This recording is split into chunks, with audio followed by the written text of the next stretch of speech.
Hello guys, I'm Santo and welcome to this particular channel. And today's video I'm gonna talk about how do you start a general shop. I'll be talking about all the processes that are involved, and at the end of this particular video you'll actually have known how to start this business. Before I continue, I would like to say that if you are new to this particular channel, this channel will deal with how can you start with businesses. We focus different businesses which you can start no matter how much you have or the capital you have. We also focus on if you have your skill or you have your knowledge, how can you convert it into money and be able to use that particular cash. The other thing that we talk about in this particular channel, we try to focus on the issues or the problems that are affecting the businesses and try to see the actually the remedies that can be put in place so that you who have started that particular business, you don't have a rough time when running these businesses.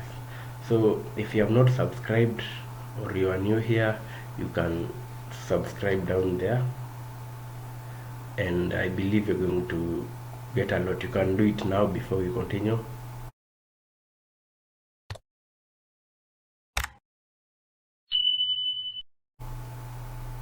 Okay, now I believe you have subscribed.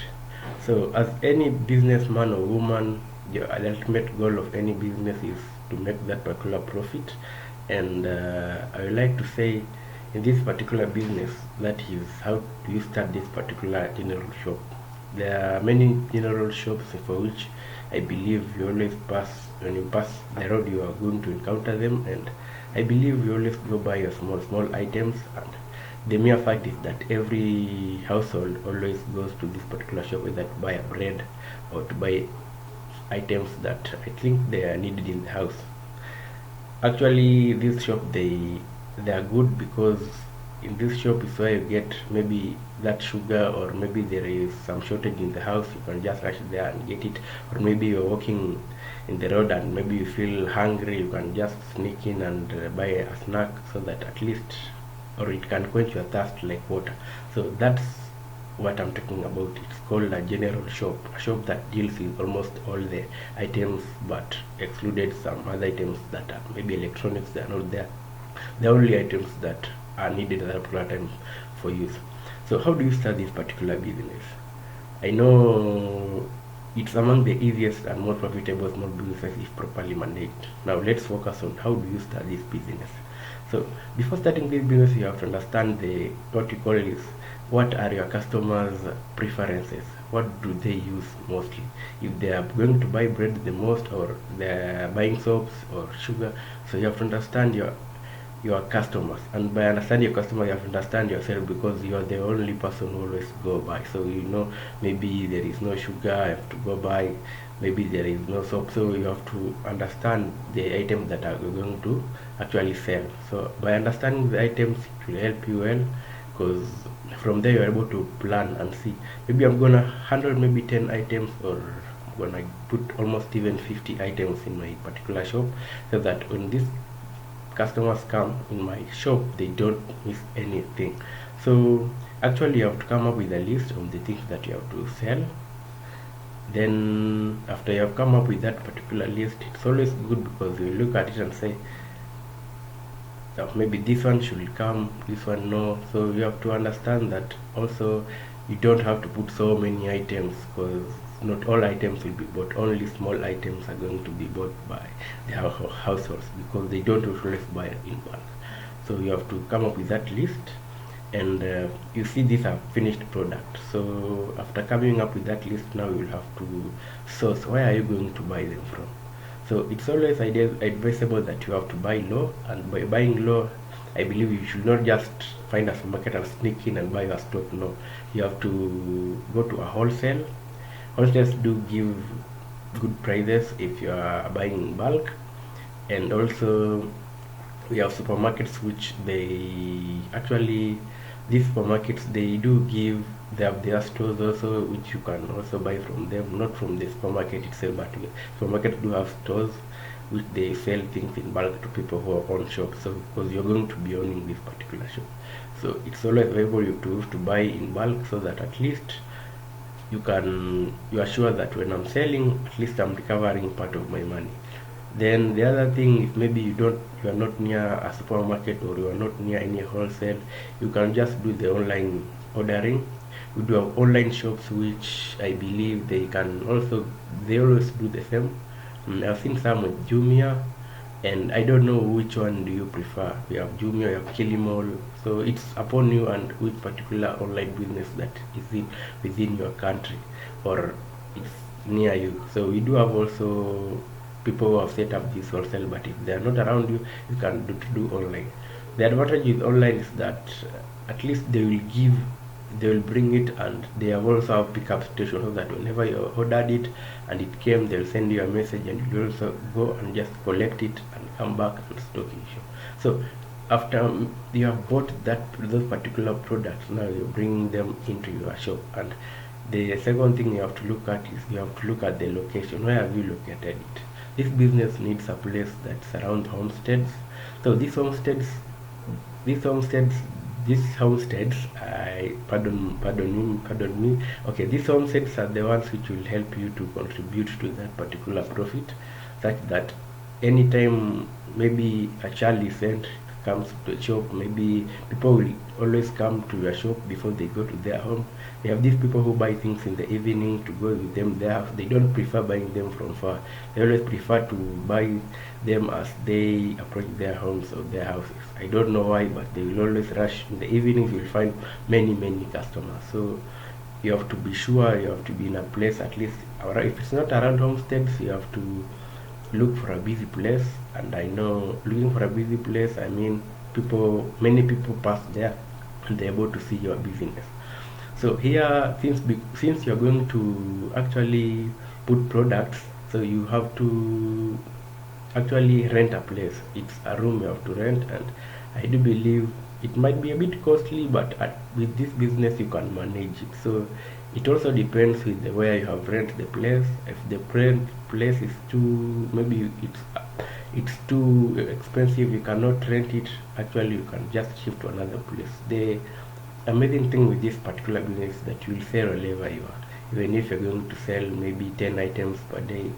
Actually, I'm going to explain to you how that works at the end of this particular video. So now let's focus on now the room. You have to do the shelving well, so that when customer clients come, they're able to see your products on display well.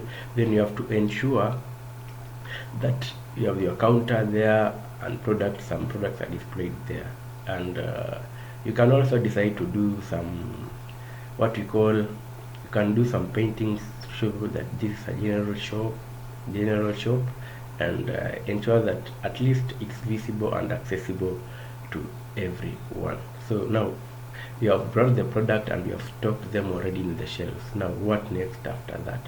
After that, now you have to go and get that particular license of the permit. Like you have to go to, if you are in a county government or in your country, you have the policies and regulations which have been placed by your country. You have to go and check like the licensing and the permits, like how much do I need to pay for my license. So you have to visit them. Then the good thing with these people is that you have to always talk yourself and tell them maybe this is what how I want. I've seen some county governments, if you're in Kenya, they are understanding and they can really help you in terms of solving how you're going to pay your license, and you don't have that all the money. So it's always important to present yourself there, and you try to agree, and they will guide you, and your business will just keep on moving. Then after the permit, now you have to look at the pricing. The pricing, how are you going to sell items? You have to ensure that at least you are not selling too expensive so that people can run away and start complaining. You have to be at a reasonable price, so that when your customers come, they can say that guy sells things well. So it's always important you have to look at that. Now you have noticed that right from buying this particular item from the wholesale or online to actually selling to the end consumer, I have not mentioned anything about the capital. Now I'm going to talk about the capital, so capital is the money that helps the business to have that life. And what I can say is, maybe you have this particular video and you have the money aside, so you want to put this money in this particular idea of this framework that I'm shooting right now. So it's always important to look at how much do I have. A shop you can start with, I think, not much money, but it depends. So if you're having money and you think it's not enough, you can start giving priority. Like maybe I'm having like close to 20,000. I will start first with the rent, because I will need a room where I'm going to host these particular items, and I've talked about the room. So room, I'll give it a priority. Then the other thing I'm gonna give it a priority particular items is maybe I'm having list of around 50 items, and these 50 items, the money that I have cannot accommodate all of them. I can't buy all of them, so I'll start giving priorities. I will look at now this particular item goes, maybe sugar goes a lot, yeah, bread goes a lot, so I will try to give them priority, and the other items I'm gonna reduce the quantities. So the quantities I'm going to buy them in small, and slowly by slowly I'm going to observe the pattern of the customers, which particular items are they buying the most. So it's important to do that, and from there now you can find that your business is moving, and the business has at least has life in it, and anything that has life in it has to grow. A business is like a baby, so you have to nurture it slowly by slowly. Don't choke your business by spending too much, or maybe you have made a profit in that day and you're using that the whole money to do something, or maybe you're eating the money that is meant for the stock. So it's not advisable you do that. Then the last thing about this particular business, and the most important of them all, is the business records. You have to always record whenever you have to enter that records that this is what I bought these particular items with, the amount, and you have to the quantity, how much have you, the number of the item that you have bought, and you have to look at how much am I going to sell each. So from there you find that actually it will help you to know, am I making profit or a loss. Then the other thing is that I said I'm going to talk about it. This particular business have products, they do have small margin, but the advantage is whenever you add a small profit from plus a small profit plus a small profit of different items, whenever there is a merge of this particular profits, then you'll find that you are just good to go. You can find that these particular items, they are contributing each. So the more customers you have, the more money you're going to get, and the more actually you're going to achieve wherever you want to go. It's always good because it helps you to manage your business. So the other thing I'll talk about is actually, if maybe you are not there, you can employ someone. For now, this is up to you, because me, I will only show you the framework. So you have to employ someone who has at least someone who will be able to actually manage the business for you if you are not there, and also show him or her how to enter the entries as he or she sells these particular items. It's important to do that. So the other things you have to do is the lighting. Maybe if you'll be selling till the night, decide where to open and when to close. So that's all that maybe you need to know about this particular business, and I believe after this you can now start this business well. Then I look at one of the challenges that affect this business is maybe mismanagement of this particular business. We find that some people, yes, they are in business but they are using the items from the business. So you find that I bought stock today, now when I want something, just go pick it. So it doesn't work that way. You have to give it also some time and respect your business, let it grow, and use that profit to be able to buy other particular item, and you can increase your stock. So you don't mismanage your business, and you have to love your business so that it can grow and grow well. So that's what I had for you in this particular video, and I believe you can actually start this particular business. Unless you have another question, you can put it in the comment section below. I'd like to say that I'm a business consultant, and I believe we are going to be shooting more and more business concerning more videos or touching different business. If you maybe have a special request and you need a video on a particular business, I'll be glad to do it for you. So you can just put it in the comment section below, and if you have not subscribed, make sure you have subscribed, because I believe there is more and more videos that are coming, and you don't want to miss them. So we are showing you how to make money. So for now, I hope I'm gonna see you in my next videos. Bye bye.